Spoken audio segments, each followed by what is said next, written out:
안녕하세요. 김성길 목사와 함께하는 GTS 말씀 묵상 시간입니다. 오늘은 두 번째 주간의 넷째 날 묵상입니다. 오늘 묵상의 주제는 주님의 관점으로 세상 보기가 되겠습니다. 같은 사건이라도 내 관점, 내 지식, 경험, 내 감정에서 눈으로 보는 것과 주님의 말씀, 또 주님의 감동의 눈으로 보는 것은 많은 차이를 갖게 됩니다. 내 관점에서 볼 때 불가능했던 것들이 주님의 관점에서 보면 가능한 걸로 보게 되고, 인간관계도 내 관점에서 도저히 용납할 수 없는 일들이 주님의 관점에서 보면 더 불쌍한 사람으로 보이기도 하죠. 그래서 내 관점으로 보는 것보다 주님의 관점으로 보는 것이 훨씬 더 성공의 삶을 사는 비결이 되겠습니다. 오늘 여러분들에게 부딪혀 있는 환경, 또 어떤 인간관계, 또 어떤 일들을 내 관점에서 고민하고 생각하던 것들을 주님의 관점으로, 주님이라면 주님의 말씀은 이럴 때 뭐라고 말씀하셨나요? 성령의 감동의 관점으로 한번 바꿔볼 수 있기 바랍니다. GTS 묵상은 두 가지의 목적을 위해 만들어졌습니다. 하나는 매일매일의 감동적인 생활, 그리고 삶의 현장의 변화와 발전을 만들기 위해서입니다.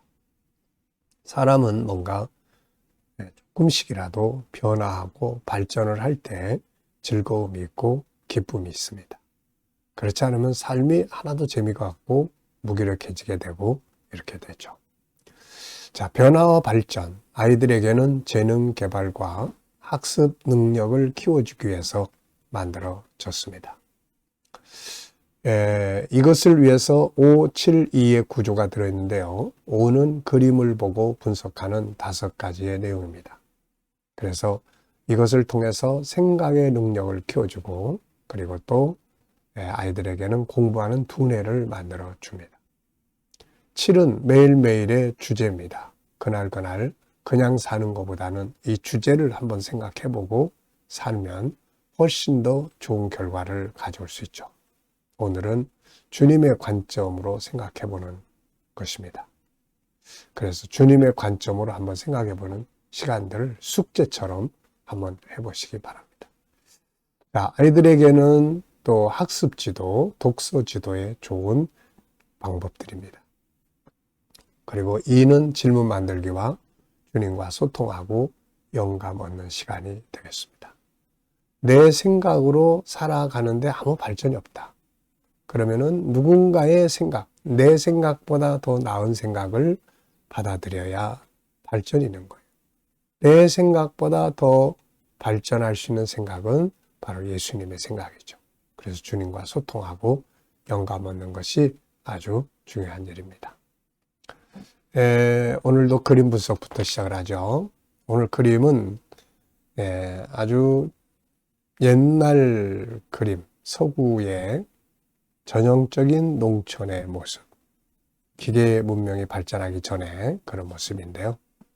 저는 제목을 아버지와 아들 이렇게 적어봤습니다. 아버지는 아들을 사랑하고 아들은 아버지에게 인생을 배운다 이렇게 적었습니다. 사실 사회 교육이나 세상의 정보가 많지 않을 때 자식들은 다 부모를 통해서 배우죠. 오늘도 세상의 정보도 많고 이런 거 다 많지만은 언어라든지 삶의 방식이라든지 인간관계라든지 사실 알고 보면은 부모를 통해서 다 배우게 된다는 것이죠. 그래서 교육학에서는 사람이 성장을 해 나가는데 80%는 가정에서 배운다라고 생각을 합니다. 맞는 말이죠. 자, 좋은 모델로서의 부모의 역할, 참 소중한 거죠. 분석해 보겠습니다. 우선 밭가는 말 2마리가 앞에 있고요. 쟁기가 있습니다. 그리고 밭, 그리고 아버지와 아들이 쟁기를 잡고 갑니다. 아버지는 옆에서 코치를 하는 것 같고요. 저 뒤쪽으로는 집이 보이고 또 집 주변으로는 경계막이 이렇게 나무들이 있습니다.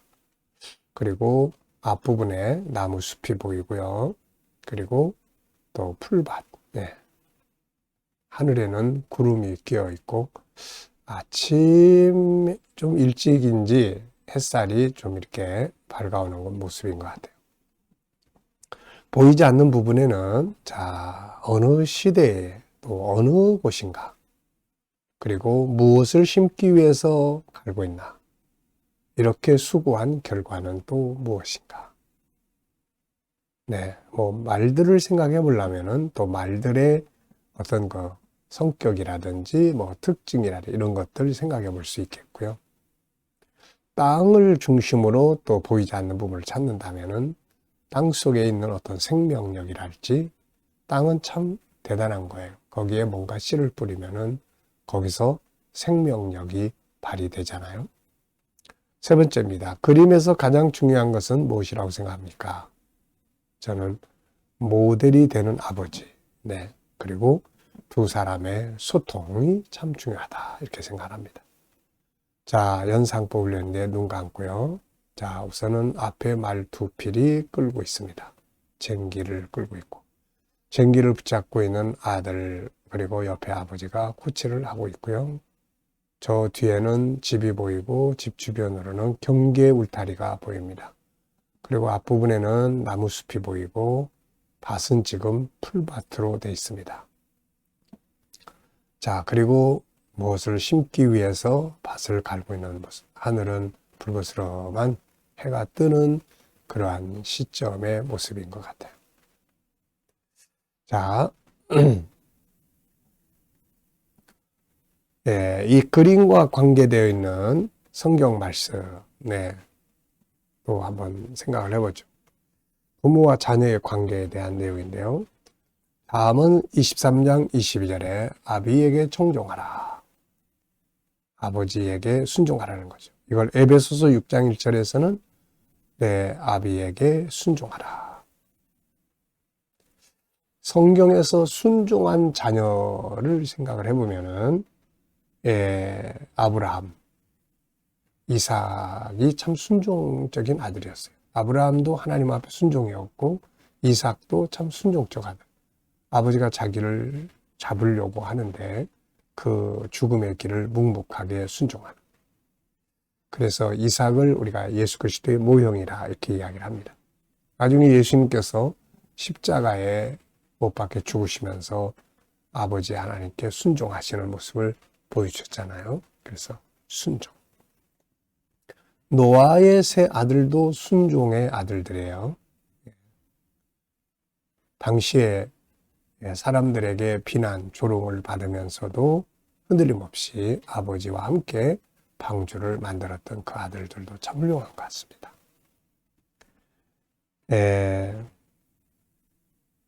자, 상상력 키우기입니다. 이 그림 가운데 두고요. 앞에는 지금 이 아들이 아버지로부터 배우는데요. 지금 아버지가 어렸을 때 또 아버지로부터 배우고 있는 모습. 다음 그림은 이 아이가 커가지고 또 자기 자녀를 낳아서 또 그 아들이 아버지에게 배우는 모습. 이게 참 아주 멋진 모습인 것 같습니다. 자, 미래를 어떻게 살고 싶은가요? 그렇다면 지금 무엇을 해야 할까요? 오늘도 미래 비전을 한번 생각해 보시기 바랍니다. 미래는 금방 오늘이 되는 것 같아요.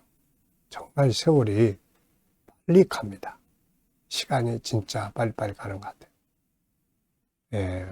1월 달이 엊그저께 같았는데 벌써 지금 5월 첫 주가 지나고 두 번째 주간을 향해서 기차는 가고 있습니다. 자, 미래는 금방 오늘 우리 앞에 다가오죠. 그래서 준비된 미래, 계획된 미래를 가진 사람들은 뭔가 준비된 미래를 만나게 되고, 준비가 전혀 안 된 분들은 준비 안 된 미래를 만나게 됩니다. 한 번쯤 그 상황을 생각을 해보고 우리가 미래에 어떻게 살고 싶은지 한 번쯤 그려보시기 바랍니다. 자, 아이들과 또 묵상하시는 분들은 이 그림 속에 들어있는 수학 공식, 도형이나 각도, 그리고 측정, 수연산, 그리고 또 규칙, 자료와 그래프 등 한번 또 생각해 보시기 바랍니다. 자, 본문 읽어보겠습니다. 에베소 6장 1절로 4절, 구조는 3, 1입니다. 자녀들아, 주 안에서 너희 부모에게 순종하라. 이것이 옳으니라.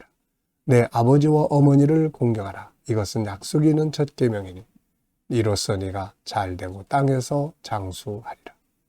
또 아비들아, 너희 자녀를 노엽게 하지 말고 오직 주의 교훈과 훈계로 양육하라. 아멘. 감사한 거 적어보는 시간입니다. 어제 하루 어떻게 지내셨는지 한번 쭉 생각해 보시고 또 그 속에서 감사하고 싶은 것들 적어보시면 되겠고요. 오늘 하루를 또 맞이합니다. 하루 또 시작하죠. 자, 오늘 감사하고 싶은 것들 매일매일 똑같은 삶이라도 그 똑같은 삶이 지속되는 것 자체가 감사한 일이죠. 자, 미래를 생각하시면서 또 믿음으로 감사하고 싶은 것들을 쭉 적어 보십시오.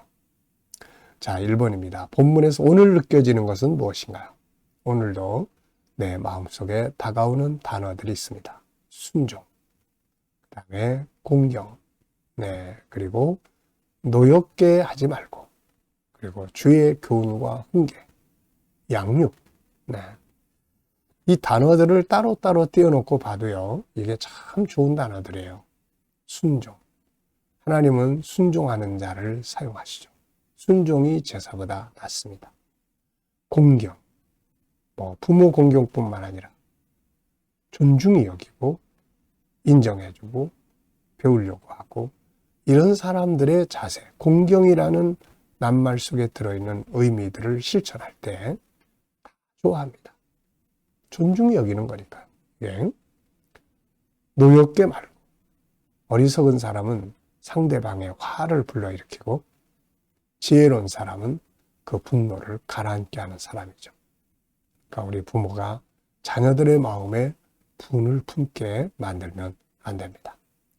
자, 주의 교훈과 훈계, 이 교훈이라는 것은 잘 되도록 권고하는 가르침인데요. 이게 주님이 보여주신 그 길, 주님이 보여주신 삶의 모습, 주님이 보여주신 인격, 이런 것들을 가지고 교육을 하라는 거죠.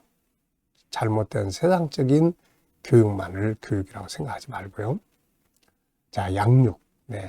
우리 자신도 스스로 양육을 받아야 하고 또 다른 사람을 양육할 수 있는 양육자로서의 삶이 참 중요하죠. 두 번째입니다. 하나님이 말씀을 주신 뜻은 무엇일까요? 우선 행복한 가정을 이루라고 주신 것 같고 성공적 인생을 살기를 바라셔서 이런 말씀을 주신 것 같고 궁극적으로는 가족 구원, 나아가서 하나님의 뜻을 이루는 선교적 가정을 이루라고 이런 말씀을 주시지 않았을까? 가정이 맨날 분란하고 다투고 분쟁하고 그러면 하나님의 뜻을 이루는 삶을 살 수 없지 않습니까? 자, 세 번째입니다. 비슷한 질문인데요. 주님이 이 말씀을 통해서 우리에게 원하는 건 무엇이라고 생각합니까? 여기 있는 그대로 우리 자녀들이 부모 공경 잘하고 그리고 부모들은 자녀들을 정말 훌륭하게 좋은 모범을 보여서 예수님이 제자들을 양육하듯이 잘 양육해서 하나님의 뜻을 이루기를 원하시는 것 같습니다. 오늘도 부모 자녀 간의 관계가 별로 안 좋거든. 그걸 좀 개선해 볼 수 있도록 대화법도 좀 공부해 보고요. 또 소통하는 방법도 좀 공부해 보고요. 또 내가 무엇으로 좋은 모델이 되어줄 것인지도 한번 생각을 해보고요. 방법이 없는 게 아닙니다. 용기와 도전이 필요한 거죠. 네 번째입니다. 하나님의 관점, 오늘 주제 묵상인데요. 하나님의 관점으로 세상 보기입니다. 자, 우리들의 삶이나 하고 있는 업무나 아이들은 공부나 내게 부딪혀 있는 어떤 환경이나 그리고 지금 힘들게 하는 어떤 문제나 그 다음에 또 인간관계나 내 미래의 어떤 비전이나 이런 걸 놓고 내 생각으로 볼 때 어떠한지, 주님의 관점에서 한번 이렇게 보면 어떻게 변할 건지 한번 이렇게 살펴보시기 바랍니다. 저는 늘 비전을 생각을 해요. 네, 미래 비전을, 미래는 아직 이루어지지 않은 것들이 많이 있기 때문에 될까 안 될까, 이게 내 경험, 내 지식의 눈으로 볼 때는 불안정감도 있죠. 그런데 주님의 관점에서 보면은 잘 될 거다, 희망을 갖게 되죠. 그래서 로마서 8장 28절, 하나님을 사랑하는 자, 그 뜻대로 부르심을 입은 자들에게는 합력하여 선을 이룬다. 좋게 될 거다. 에베소 3장 20절, 네가 구하는 것이나 생각하는 것보다 더 넘치도록 이루어질 것이다. 이 약속의 말씀들을 다 묵상을 하면은, 그러니까 말씀의 관점으로 보면은 아주 빨리 그 자리로 가고 싶죠. 희망이 생깁니다. 될 수 있다. 3절에서 질문 만들기입니다. 3절. 이로써 네가 잘되고 땅에서 장수하리라. 이거요, 모든 사람이 다 좋아하는 거예요. 잘 되는 거. 자기 하는 일이 잘 되는 거 싫어하는 사람 누가 있습니까? 그리고 장수하는 거. 건강하게 오래오래 사는 거. 오래오래 살라고 얼마나 많이 노력을 합니까? 근데 하나님께서는 장수하는 비결, 잘 되는 비결로 제시해 주신 것이 뭐 운동 열심히 해라 이게 아니고, 여기에서 뭐 다이어트 하라 이것도 아니고, 뭐 좋은 음식 먹어야 된다 이런 것도 아니에요. 장수하는 길, 잘 되는 길로 제시한 것이 부모 공경해라 이 말이에요. 부모를 배워라. 그리고 부모에게 순종해라. 부모에게 잘해라. 이게 잘 되는 비결이다. 장수의 비결이다. 네. 이게 얼마나 좋은 방법입니까? 자, 또 개인 질문이에요. 비전에 대한 질문입니다. 비전을 위해 더 준비해야 할 것은 뭔가? 여러분들도 비전에 대해서 질문 하나 정도 한번 적어보시기 바랍니다. 저는 비전을 위해서 내가 더 준비할 것이 뭔가? 여러 가지가 있죠. 우선 하나님과의 관계에서는 더 많이 기도해야 돼. 더 많이 기도해야 돼. 내가 할 수 없는 건 하나님이 해주셔야 되니까요. 그 다음에는 건강관리를 또 열심히 하기 위해서 운동을 또 열심히 해야 되고, 그 다음에 이제 내가 해야 될 사명을 위해서, 그리고 제가 해야 될 일들은 선교와 함께 이제 가정 클리닉, 그리고 이 속에 특별히 제가 좀 해보고 싶은 것이 아이들을 잘 양육하는 일이기 때문에 엄마 수학, 가정에서 엄마들이 수학 도와주는 거, 이거를 좀 이제 마무리를 해 가야 될 것 같습니다. 자, 묵상학입니다. 자, 눈 감으시고요. 오늘 본문 한번 쭉 떠올려 보십시오. 3, 1. 그리고 7가지 주제도 떠올려 보시고요. 오늘의 삶의 현장도 한번 떠올려 보십시오. 누굴 만나고, 어떤 업무를 하고, 어떤 문제를 해결해야 하고, 어디를 가시고, 그리고 이제 주님께 물으세요. 주님 어떻게 할까요? 주님이라면 어떻게 하시겠습니까? 이 사람에게 무슨 말을 해야 될까요? 어떤 자세로 대하면 좋을까요? 오늘 이 문제를 해결하는데 사용할 말씀은 뭔가요? 그리고 기다려 보시면 주께서 주시는 지혜와 말씀, 영감이 있습니다. 오늘도 영감을 가지고 좋은 하루, 행복한 하루 되시기 바랍니다. 기도하고 마치겠습니다. 주님 감사합니다. 오늘도 주신 영감을 가지고 복된 하루 되게 하여 주시고, 묵상에 함께하는 모든 이들의 가정, 직장, 사업장이 형통하도록 복 내려 주옵소서. 새로운 일터를 구하는 자들에게 좋은 일터들이 예비되게 하여 주시고, 치료받는 교우들에게는 치유의 능력이 강하게 역사해 주시고, 어려운 문제를 안고 기도하는 성도들에게는 감당할 힘을 주시며 합력하여 선을 이루게 하옵소서. 이 나라를 지켜 보호해 주시고 좋은 지도자가 세워지게 하시며 또 거룩한 땅, 선교의 땅 되게 하여 주시고, 세계 곳곳에서 복음을 위해 수고하시는 선교사님들, 주의 종들에게 함께해 주시고, KDM 훈련을 통해서 천국 복음이 더욱더 온 세계에 전파되게 하옵시며, GTS 묵상도 더 많은 이들에게 보급되고 다음 세대를 양육하는 데 귀하게 사용되게 하여 주옵소서. 감사하며 예수님의 이름으로 기도하옵나이다. 아멘.